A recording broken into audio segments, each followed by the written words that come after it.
하나님이 기억하지 않으시는 것과 기억하시는 것, 이러한 제목으로 말씀해 드리겠습니다. 망각이란 경험하였거나 학습한 내용에 대한 기억을 되살리기 어렵게 된 상태를 말합니다. 망각의 원인 중에는 기억력이 떨어진 경우, 기억에 관련된 뇌의 신경세포에 이상이 생긴 경우, 정신 이상으로 인한 경우, 어떤 충격으로 인한 일시적 현상 등이 있습니다. 그것을 기억하지 않겠다 혹은 그것을 기억하겠다라고 우리가 말할 때가 있습니다. 이런 경우는 기억력과는 무관한 것입니다. 그것을 기억하지 않겠다는 말은 기억하고 있는 그 무엇에 대하여 관계하지 않겠다는 의지의 표명입니다. 반면에 그것을 기억하겠다는 말은 그것에 관계하겠다는 의지의 표명입니다.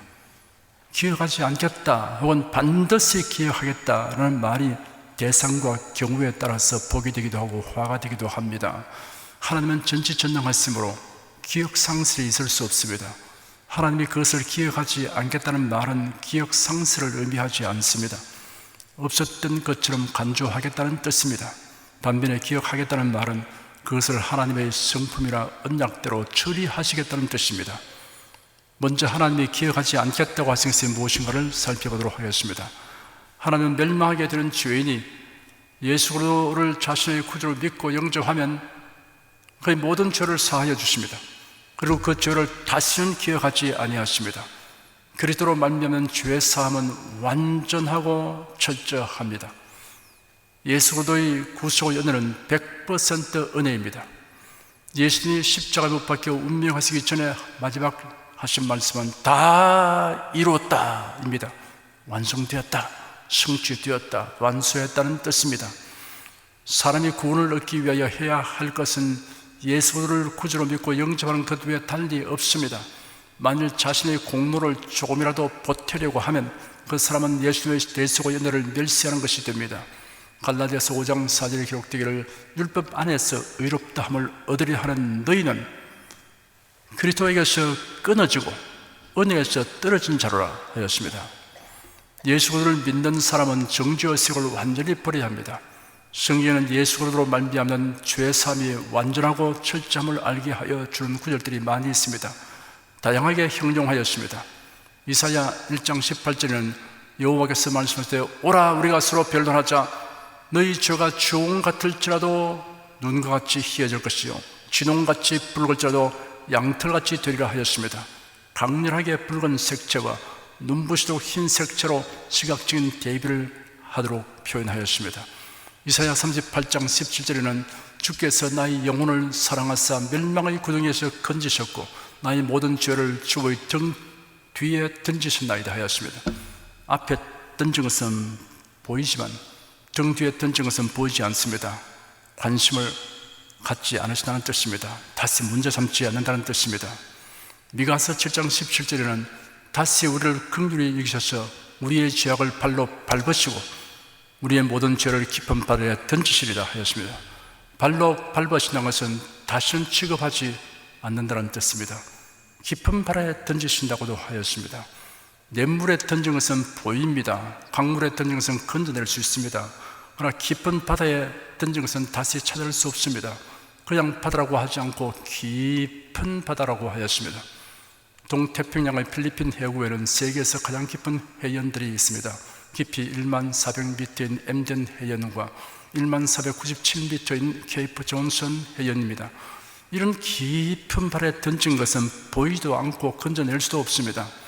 시편 103편 12절에는 동이 서에서 먼 것 같이 우리 죄가를 우리에게서 멀리 옮기셨으며 하였습니다. 남으로 가든지 북으로 가든지 가면 최종집인 극지점에 다다릅니다. 극지점에서 만납니다. 동과 서는 극이 없습니다. 동과 서는 갈수록 멀어집니다. 하나님은 예수를 믿는 자의 죄를 다시는 만날 수 없도록 옮겨버립니다. 예레미야 31장 34절에는 내가 그들의 죄악을 사하고 다시는 그 죄를 기억지 아니하리라 여호와의 말이니라 하였고, 히브리서 8장 12절에도 내가 저희 불의를 긍휼히 여기고 저희 죄를 다시 기억하지 아니하리라 하시니라 하였습니다. 예수 그리스도를 믿어서 죄사함 받았음에도 불구하고 구원받았음을 담대하게 말하기를 주저하는 사람이 있습니다. 이런 사람은 내가 그들의 죄를 사하고 다시는 기억하지 아니하리라 하신 말씀을 마음에 두십시오. 우리는 구원에 이르는 회개에 대하여 성경적인 개념을 가져야 합니다. 회개를 자세히 설명하면 이러합니다. 먼저 자신이 죄인이라는 사실을 인정해야 합니다. 그리고 죄인은 하나님의 진노와 심판으로 멸망된다는 사실을 알아야 합니다. 그리고 자신의 죄를 대속하신 예수를 믿고 구세주로 영접해야 합니다. 그리한 후 예수의 구속의 은혜로 인하여 철저하게 죄사함 받았음을 의심없이 믿어야 합니다. 찬송과 가사 중에 회개의 개념을 오해케 하는 것이 있으면 이런 가사는 고쳐야 합니다. 우리가 고쳐 부르는 가사 중에 하나를 언급하여 보겠습니다. 주 예수께 빚진 것이 한없건만 나 주 위에 갚은 것은 참 적으니 주 예수여 너그럽게 보옵소서.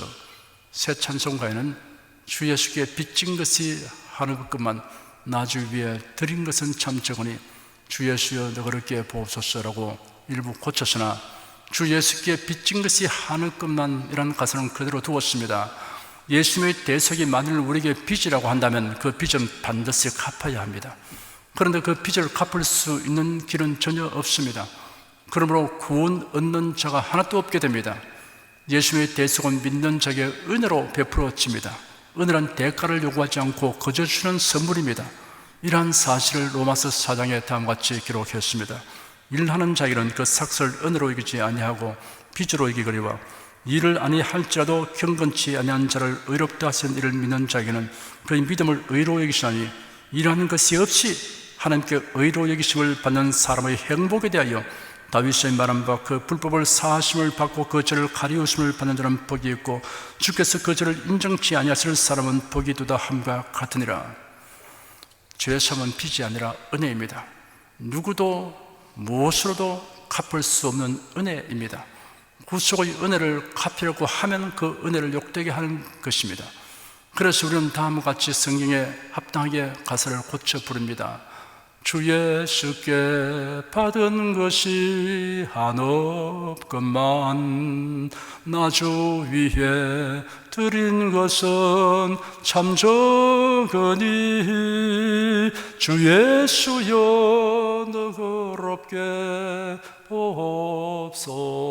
보옵소서. 여기에 나 주 위에 드린 것이라는 갚기 위해서 드리는 것이 아니라 그 은혜에 대한 감사와 기쁨을 나타내기 위한 것입니다. 다만 우리가 유의할 것은 예수 그리스도로 말미암는 구속의 은혜가 무엇인가를 진정으로 알고 믿는 사람은 성경과 다르게 말하는 이단 사설이나 종교다원주의를 철저하게 배격합니다. 그런 것을 용납하는 것이 불가능합니다. 그렇지 아니한 사람은 이중의 말과 행동을 하는 가짜 그리스도인입니다. 남도 속이고 스스로를 속이는 자입니다. 다음은 하나님이 잊지 아니하시고 기억하시는 것이 무엇인가를 살펴보겠습니다. 앞에서 말씀드린 대로 기억한다, 잊지 않는다는 말은 하나님의 성품이나 언약대로 처리하신다는 뜻입니다. 첫째, 하나님은 성도가 신앙으로 인해 고난받거나 순교당한 것을 기억하시고 반드시 보응하십니다. 아담과 하와가 사탄의 유혹에 넘어가서 하나님의 금하신 선악과를 따먹음으로 죄인이 되었습니다. 아담의 범죄는 그의 후손 모두에게 미치게 되었습니다. 하나님은 아담이 범죄한 직후 구속의 은혜와 진리를 계시하셨습니다. 그래야 아담은 장차 오실 구세주를 믿었습니다. 그리고 이러한 진리를 그의 자녀들에게 전수하였을 것이 분명합니다. 여러분이 아담이었다고 하더라도 역시 그 구속의 진리를 자녀에게 가르쳤을 것입니다.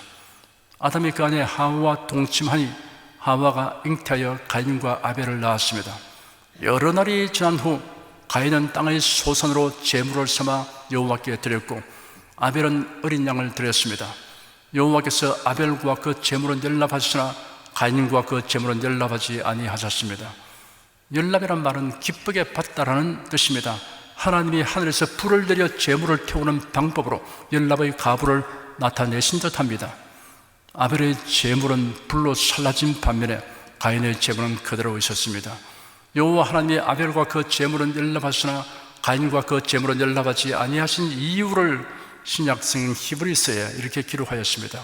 믿음으로 아벨은 가인보다 더 나은 제사를 하나님께 드림으로 의로운 자라 하시는 증거를 얻었으니 하나님이 그 예물에 대하여 증거하시미라. 저가 죽었으나 그 믿음으로서 오히려 말하느니라. 아벨은 믿음으로 제사를 드렸다는 것이 그 요점입니다. 아벨이 제물을 드릴 때 가졌던 믿음이란 어떠한 믿음입니까?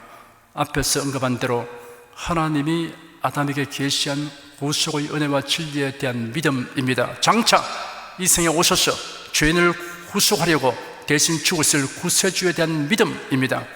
가인은 여호와 하나님이 자신의 제물은 연락하지 않으시고 동생 아벨의 제물을 연락하시는 것을 보고 심히 분하여 안색이 변했습니다. 얼굴이 굳어지고 낯빛이 변했습니다.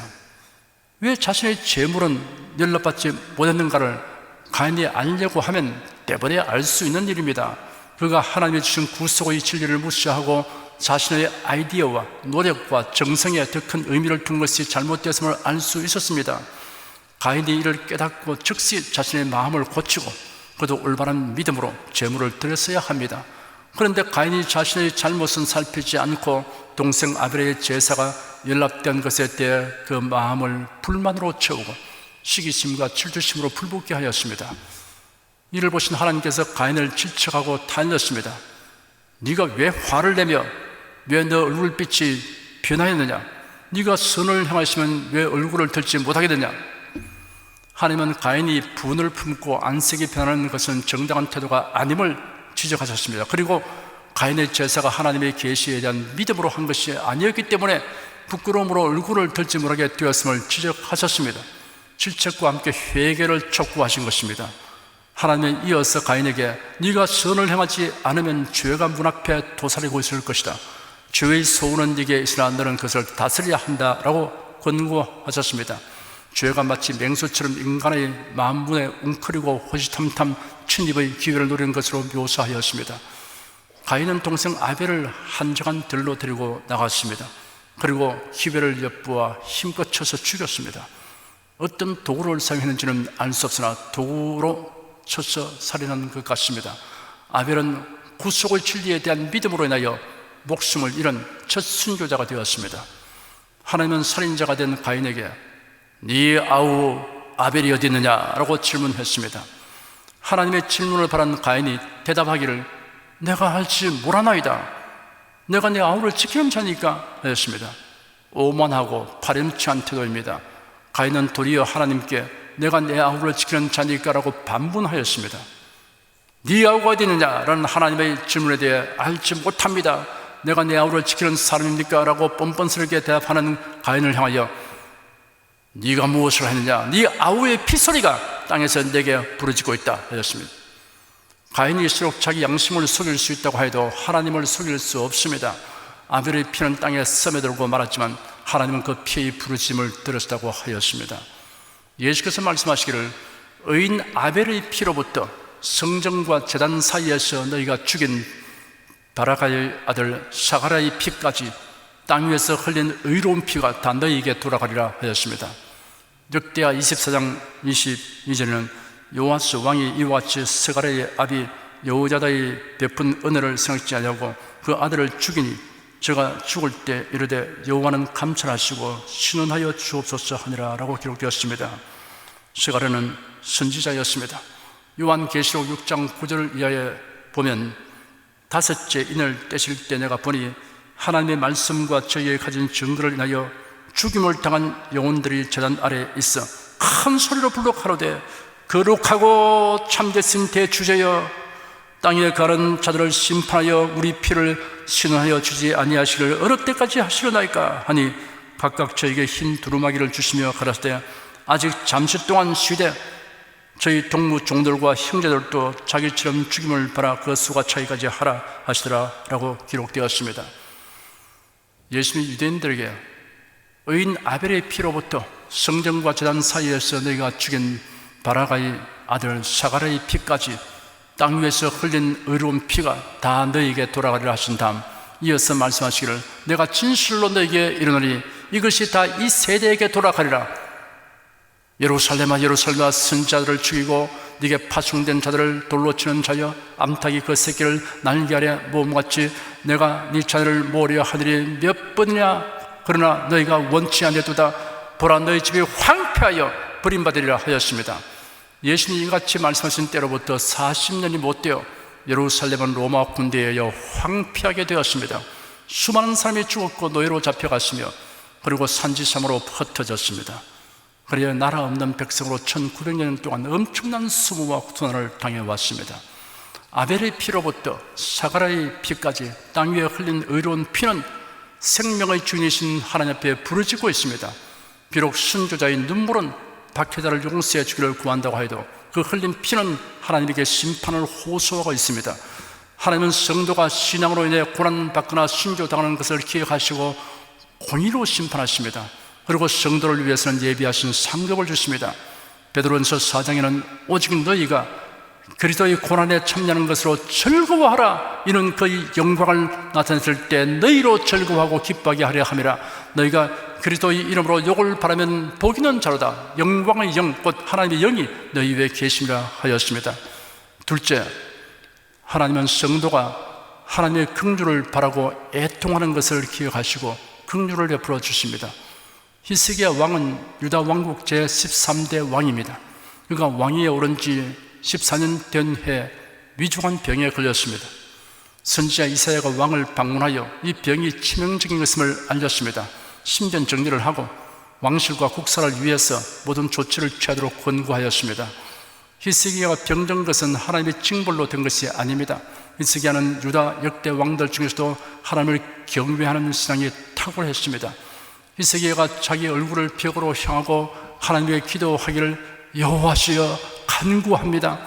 제가 진실하고 순전한 마음으로 주님 앞에서 행한 것과 제가 주님 보시기에 선하게 행하는 것을 기억하여 주십시오 하고 크게 울며 통곡했습니다. 히스기야가 낯을 벽으로 향했다는 것은 모든 것을 뒤로 하고 오직 전심으로 하나님께 매달려 기도하겠다는 결연한 의지를 나타내는 태도입니다. 히스기야의 기도 내용은 자기 공로를 내세우려고 하는 것이 아닙니다. 하나님 보시기에 완전한 사람은 없습니다.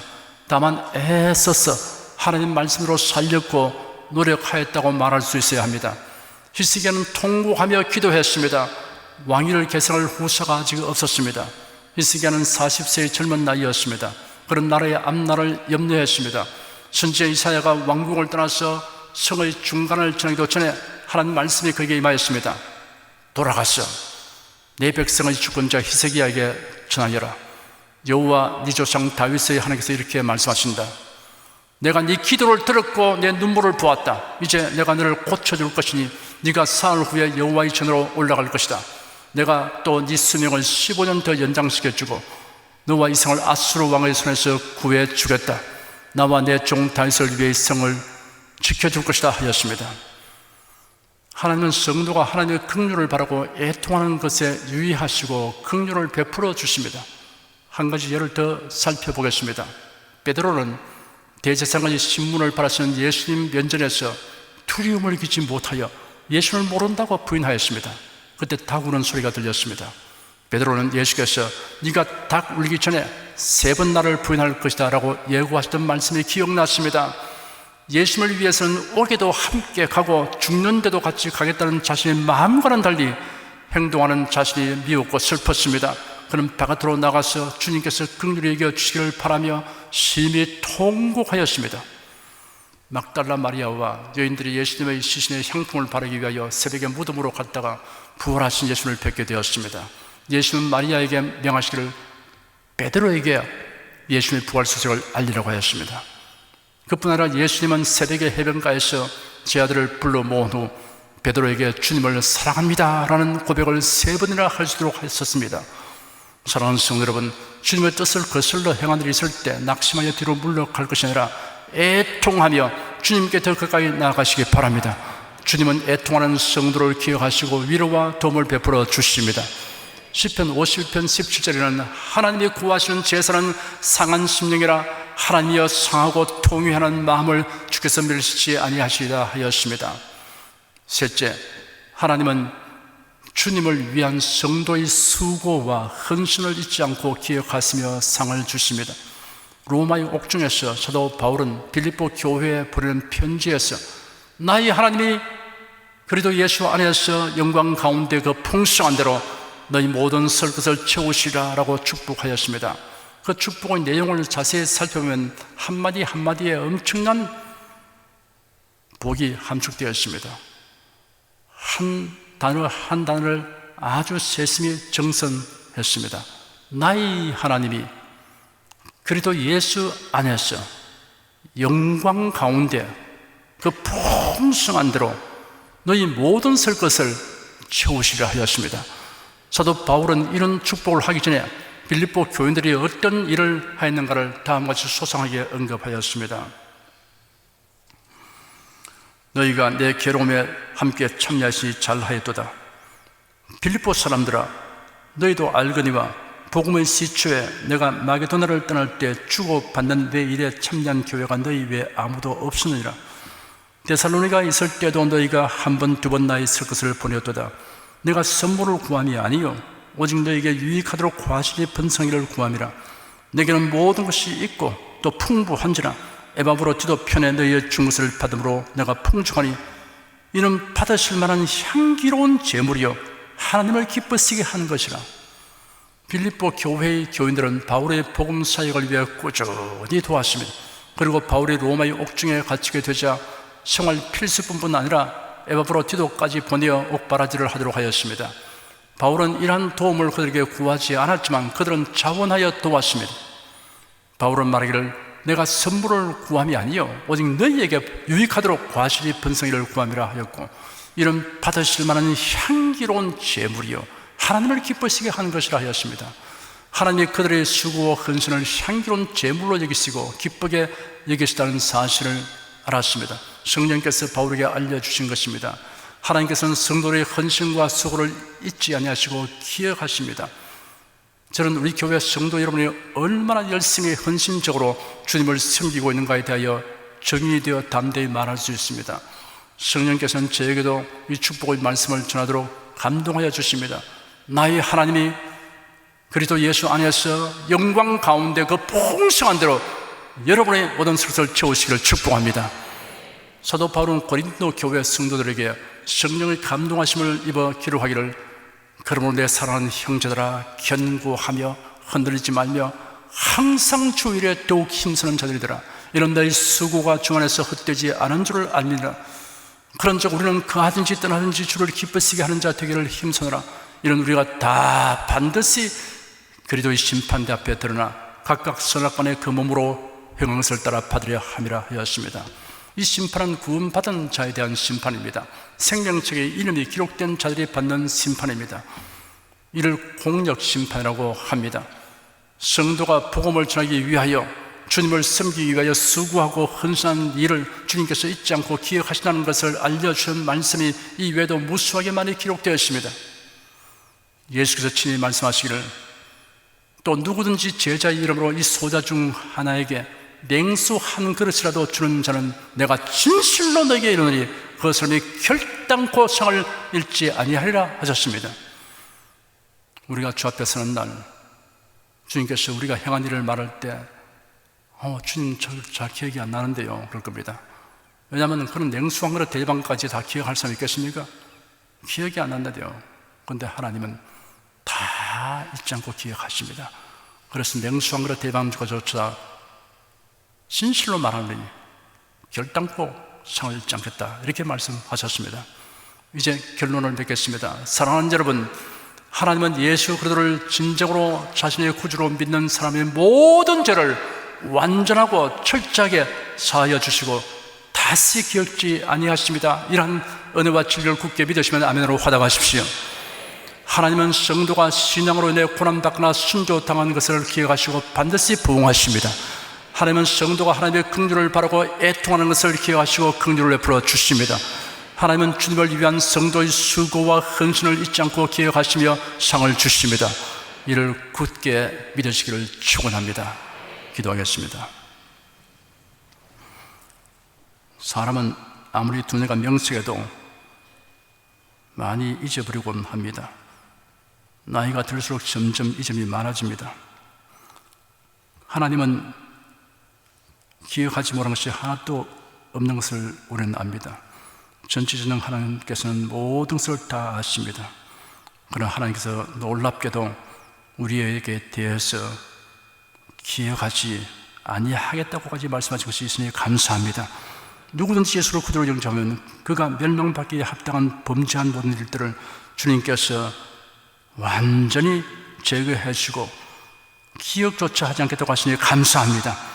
그러므로 정죄의식을 버리고 항상 밝은 마음을 가지고 주 하나님, 저희들이 정죄의 감옥에서 사면증을 영을 바른 자로서 당당히 흘러나와서 천성을 향해서 힘차게 걸어가는 성도가 되게 하여 주시옵시고 밝고 빛나는 마음으로 늘 찬송하며 살게 도와주시옵소서. 마귀의 참소를 단호하게 다 제거해버리게 하여 주시옵소서. 이 땅에 그래도 예수님께서 사는 동안에 저희들이 겪는 여러 가지 어려움 다 주님께서 기억해 주시고 우리를 해치는 모든 자일도 다 기억하시고 반드시 부응하시고 심판하실 것이며 또한 저희들이 이 땅에 사는 동안 주를 섬겨 행하는 모든 일에 주께서 낱낱이 기억하시고 그에 대해서 긍휼을 베푸시고 또한 우리에게 하나님께서 상급을 주신 것을 생각할 때 감사합니다. 하루하루 한 시간이 귀중하고 그러므로 저희들이 세월을 아끼며 살게 하여 주시옵시고 주 앞에서는 그날에 주님께로부터 낱낱이 다 주께서 일가하시며 생명의 멸류관 위에 멸류관, 자랑의 멸류관, 금멸류관, 썩지 않는 멸류관 주시며 주님께서 우리 눈에서 눈물을 다 제거하여 주시고 상급과 칭찬을 주는 영광에 참여하는 기도를 가득히 가지고 살게 도와주시옵소서. 예수 그리스도의 이름으로 기도드립니다. 아멘.